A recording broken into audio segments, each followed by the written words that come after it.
Radiocarbon dating then is a form of radiometric dating. Now, in the atmosphere there are three sorts of carbon. Carbon-12, which makes up 99% of all the carbon in the atmosphere, and there's carbon-13, which makes up about less than 1%, and finally a tiny amount, which is carbon-14, which is unstable and will decay radioactively. Okay. Now carbon-14 decays into nitrogen-14, which is a stable element. Now these three different types of carbon are known as isotopes,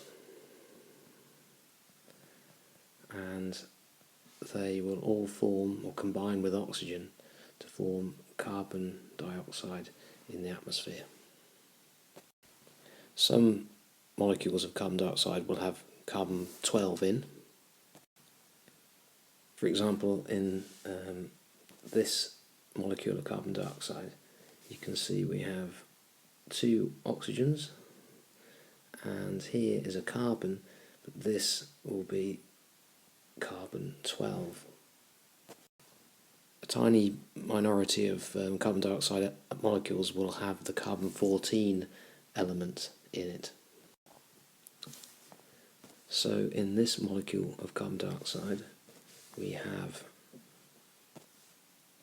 the two oxygens again, combining. This time the carbon will be carbon-14, and this is the radioactive carbon that will decay over time. Plants will photosynthesize and take in carbon dioxide into their leaves. Most of it will be molecules of carbon dioxide with normal carbon-12 in it, but some, a tiny amount, will be carbon dioxide molecules with the radioactive carbon in it. As soon as the carbon-14 gets into the plant, it will start to decay into nitrogen-14. But as the plant is alive, it will continue to photosynthesize and continue to take in carbon dioxide, and some of those molecules will be of carbon-14, and hence it will be replaced, keeping the carbon-14 content in the plant stable. So if we measure the amount of carbon-12 and carbon-14 in a living plant, it will look something like this.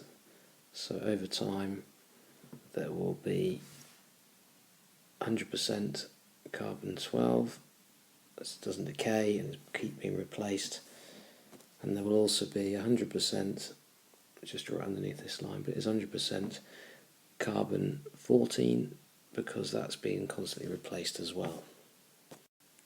However, if our plant or tree should die, it can now no longer photosynthesize, it can't take in any carbon dioxide from the atmosphere, so it's not going to replenish the radioactive carbon-14. So in the plant now, the carbon-14 will decay to form nitrogen-14. Over time then, instead of remaining constant in a living plant, the carbon-14 will slowly decline over time, getting smaller and smaller and smaller over time. Now this decay and reduction in carbon-14 can give the age of the organism. For example, after a certain amount of time, half of the original unstable carbon-14 atoms will have decayed. And if we draw a line across to this and down, that will equal 5,730 years, because that's the half-life of carbon-14.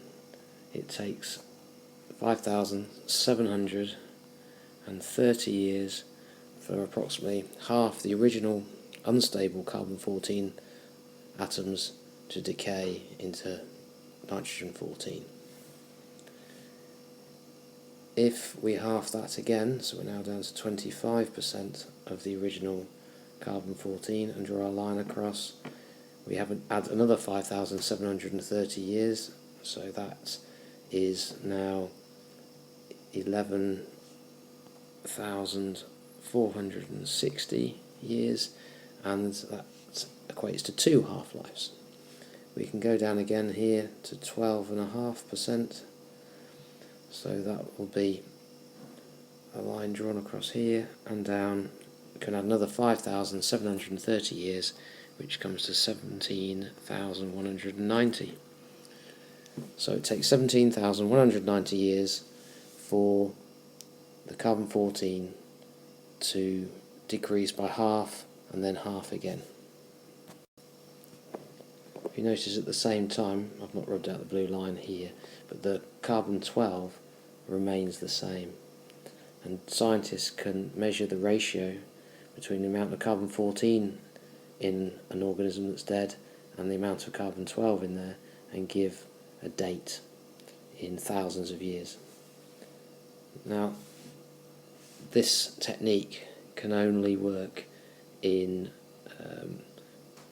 organisms that have carbon in them, so it needs plenty of carbon, and it can only be for quite recent organisms up to 60,000 years, because at about that time there's so little down around here, so little carbon-14 that it's very hard to measure and the readings aren't very accurate.